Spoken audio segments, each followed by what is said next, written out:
വെണ്ണ പോലെ അലിഞ്ഞിറങ്ങുന്ന കരിക്കൊണ്ടുള്ള ഒരു പുഡിംഗ്, അതാണ് ഇന്ന് ഇവിടെ തയ്യാറാക്കുന്നത്. അതിനുവേണ്ടി ഇവിടെ എടുത്തിരിക്കുന്നത് 3 കരിക്കാണ് ഞാൻ എടുത്തിരിക്കുന്നത്. അപ്പോൾ ആ ഒരു കരിക്ക് നമുക്കൊന്ന് പൊതിച്ചെടുക്കുക. അതിനുശേഷം അതിൻ്റെ ചകിരിയെല്ലാം കളഞ്ഞ് നല്ല വൃത്തിയാക്കി നമുക്കിതൊന്ന് എടുക്കാം. ഇനിയിപ്പോൾ നിങ്ങളുടെ വീട്ടിൽ പാരയില്ലെങ്കിൽ വെട്ടോത്ത് വെച്ചും ഈ കരിക്ക് പൊതിക്കാവുന്നതാണ്. കണ്ടില്ലേ, ഇതേപോലെയാണ് ഇതൊന്ന് വൃത്തിയാക്കി എടുക്കുന്നത്. അപ്പം ഞാൻ ഒരു 3 കരിക്കും വൃത്തിയാക്കി ഇവിടെ എടുത്തിട്ടുണ്ട്. ഇനിയിപ്പോൾ ഇത് നമുക്കൊന്ന് പൊട്ടിച്ച് ഈ കരിക്കിൻ്റെ വെള്ളം നമുക്കൊരു പാത്രത്തിലേക്ക് ഒന്ന് മാറ്റി കൊടുക്കുക. അപ്പോൾ 3 കരിക്കിൻ്റെ വെള്ളവും നമുക്ക് ഒരു പാത്രത്തിലേക്ക് ഒഴിച്ചു കൊടുക്കാം. കൂടുതൽ കട്ടിയായിട്ടുള്ള തേങ്ങ ഇതിന് ഉപയോഗിക്കരുത്. എപ്പോഴും ഇതുപോലെ നല്ല വെണ്ണ പോലെ കിട്ടണമെന്നുണ്ടെങ്കിൽ നമുക്ക് കരിക്ക് തന്നെ വേണം. അതുകൊണ്ട് നിങ്ങളിത് കരിക്കോട്ട് മാത്രം ഇത് തയ്യാറാക്കുക. ഇനിയിപ്പോൾ ആ ഒരു തേങ്ങ വെള്ളം നമുക്ക് നല്ലതുപോലെ ഒന്ന് അരിച്ചെടുക്കുക. കാരണം ചകിരിയുടെ ചോറും അതുപോലെ തന്നെ ചകിരിയും അതൊക്കെ അതിനകത്ത് കാണും. അതെല്ലാം ഒന്ന് മാറാൻ വേണ്ടിയാണ് നമ്മൾ ഇതുപോലെ ഒന്ന് അരിച്ചെടുത്തത്. പിന്നീട് നമുക്ക് ആ ഒരു കരിക്കിൻ്റെ പൾപ്പെല്ലാം ഇതുപോലെ ഒരു പിച്ചാത്തി വെച്ച് നമുക്കൊന്ന് കട്ട് ചെയ്ത് ആ ഒരു പാത്രത്തിലേക്ക് ഒന്ന് മാറ്റി കൊടുക്കുക. അപ്പോൾ ഈ ഒരു കരിക്ക് നമ്മൾ കട്ട് ചെയ്തതിന് ശേഷം ഇതിൻ്റെ പുറകിലുള്ള ഒരു ബ്രൗൺ കളറുള്ള ഒരു സ്കിന്നിൻ്റെ അത് നമുക്കെല്ലാം നല്ലതുപോലെ ഒരു പിച്ചാത്തി വെച്ച് കട്ട് ചെയ്ത് കളയുക. ഇല്ലെങ്കിൽ നമ്മുടെ ആ ഒരു കറക്റ്റ് വെള്ള നിറം നമുക്ക് ആ ഒരു പുഡിങ്ങിന് കിട്ടില്ല. പിന്നീട് നമുക്കിത് ചെറിയ ചെറിയ കഷ്ണങ്ങളാക്കി ഈ ഒരു കരിക്കിൻ്റെ കഷ്ണങ്ങൾ നമുക്ക് ഇതുപോലെ ഒരു മിക്സിയുടെ ജാറിലേക്ക് ഒന്ന് ഇട്ട് കൊടുക്കുക. പിന്നീട് നമ്മൾ നേരത്തെ അരിച്ചു വെച്ചിരിക്കുന്ന തേങ്ങാ വെള്ളം കൂടെ അതിനകത്തേക്കൊന്ന് ഒഴിച്ചു കൊടുക്കാം.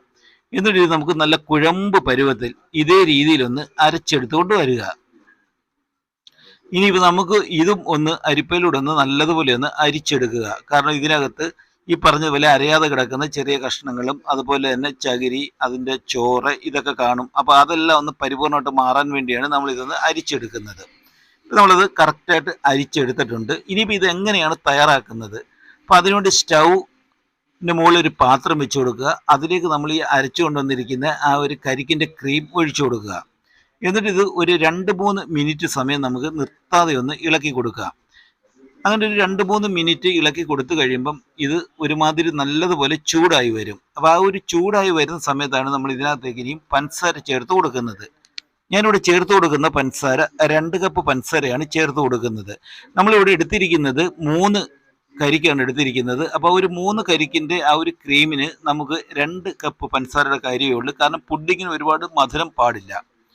അപ്പോൾ ഒരു പഞ്ചസാര ചേർത്ത് കൊടുത്ത് ഇനി ഇത് നല്ലതുപോലെ ഒന്ന് ഇളക്കി ആ ഒരു പഞ്ചസാരയെല്ലാം ആ ഒരു ക്രീമിനകത്ത് നല്ലതുപോലെ ഒന്ന് അലിഞ്ഞ് ചേരുന്നിടം വരെ നമുക്കൊന്ന് ഇളക്കി കൊടുക്കുക. അതും ഒരു 5 മിനിറ്റ് ഇളക്കി കൊടുത്തു കഴിയുമ്പം ഇതേ രീതിയിൽ നല്ലതുപോലെ ഒന്ന് തിളച്ചു വരും. ഈ സമയത്താണ് ഇതിനകത്തേക്ക് കോൺഫ്ലവർ കലക്കിയ ആ ഒരു വെള്ളം ഒരു 2 കപ്പ് നമുക്ക് ഇതിനകത്തേക്ക് ഒന്ന് ഒഴിച്ചു കൊടുക്കുക. അപ്പോൾ ഏകദേശം ഇവിടെ ഞാനൊരു 50 ഗ്രാം കോൺഫ്ലവറാണ് കലക്കിയിരിക്കുന്നത്. അത് നല്ലപോലെ വെള്ളത്തിൽ കട്ട കെട്ടാതെ നല്ലതുപോലെ നമ്മളൊന്ന് ഇളക്കി അങ്ങനെയാണ് ഇതിനകത്തേക്ക് നമ്മൾ ഒഴിച്ചു കൊടുത്തിരിക്കുന്നത്. അപ്പോൾ ആ ഒരു കോൺഫ്ലവറും കൂടെ ഒഴിച്ചു കൊടുത്തതിന് ശേഷം വീണ്ടും ഇത് നമുക്ക് ഇനി നിർത്താതെ ഇളക്കി കൊടുത്തുകൊണ്ടേ ഇരിക്കുക. കാരണം ഇനി ഇതിപ്പോൾ കട്ടിയായിക്കൊണ്ടേയിരിക്കും. അപ്പോൾ നമ്മൾ ഇളക്കാതെ ഇരിക്കുകയാണെങ്കിൽ ഒരു പക്ഷേ ഇത് പാത്രത്തിൻ്റെ ആ ഒരു ചുവട്ടിൽ പറ്റിപ്പിടിച്ചിരിക്കാൻ സാധ്യത കൂടുതലാണ്. അതുകൊണ്ടാണ് നമ്മളിത് ഇളക്കുന്നത് നിർത്താതെ ഇളക്കിക്കൊണ്ടിരിക്കുന്നത്. ഏകദേശം ഒരു 8 മിനിറ്റ് സമയം നമുക്കിത് ഇളക്കി കഴിയുമ്പം നമുക്ക് ആ ഒരു കറക്റ്റ് പുഡിങ്ങിനുള്ള ആ ഒരു പരുവത്തിനുള്ള ക്രീം നമുക്ക് വരുന്നതായിരിക്കും. ഇപ്പോൾ ഏകദേശം ഒരു 8 മിനിറ്റ് ആയിട്ടുണ്ട്. ഇപ്പോൾ കറക്റ്റായിട്ട് നമ്മൾ ഉദ്ദേശിക്കുന്ന പോലുള്ള രീതിയിലുള്ള ആ ഒരു പുഡിങ്ങിൻ്റെ ക്രീമായിട്ട് വന്നിട്ടുണ്ട്. കാരണം ആ ഒരു കറക്റ്റ് ക്രീമായിട്ട് വന്നില്ലെങ്കിൽ ചിലപ്പം നമ്മളിത് തണുപ്പിച്ച് കഴിയുമ്പം കട്ടിയായി വരാൻ സാധ്യതയില്ല. അപ്പോൾ അത് ആ കറക്റ്റായിട്ടുള്ള ആ ഒരു ക്രീം ആകുമ്പോൾ മാത്രം ഇതുപോലെ സ്റ്റൗവിൽ നിന്ന് ഇറക്കി ഒന്ന് തണുത്തതിന് ശേഷം ഏകദേശം ഒരു 3.5 മണിക്കൂർ സമയം നമുക്കിതൊന്ന് ഫ്രിഡ്ജിലേക്ക് മാറ്റി കൊടുക്കുക. അപ്പോൾ 3.5 മണിക്കൂറിന് ശേഷം ഞാൻ പുറത്തെടുത്തിട്ടുണ്ട്. ഇനിയിപ്പോൾ നമുക്കിതൊരു പാത്രത്തിലേക്ക് ഒന്ന് ഇട്ട് കൊടുക്കുക. അപ്പോൾ അതിനുവേണ്ടി ഞാനിവിടെ ഒരു പരന്ന ഒരു പാത്രമാണ് എടുത്തിരിക്കുന്നത്. അതിലേക്ക് നമുക്കിതൊന്ന് ഇട്ട് കൊടുത്തതിന് ശേഷം നമുക്കിഷ്ടമുള്ള ഏത് ആകൃതിയിൽ വേണമെങ്കിലും ഇത് കട്ട് ചെയ്ത് ഉപയോഗിക്കാവുന്നതാണ്.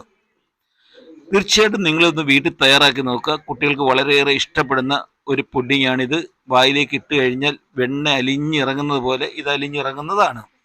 ഈ വീഡിയോ നിങ്ങൾക്ക് ഇഷ്ടപ്പെട്ടെങ്കിൽ തീർച്ചയായും ഒന്ന് ലൈക്ക് ചെയ്യുക, ഒപ്പം ഒന്ന് ഷെയർ ചെയ്യുക.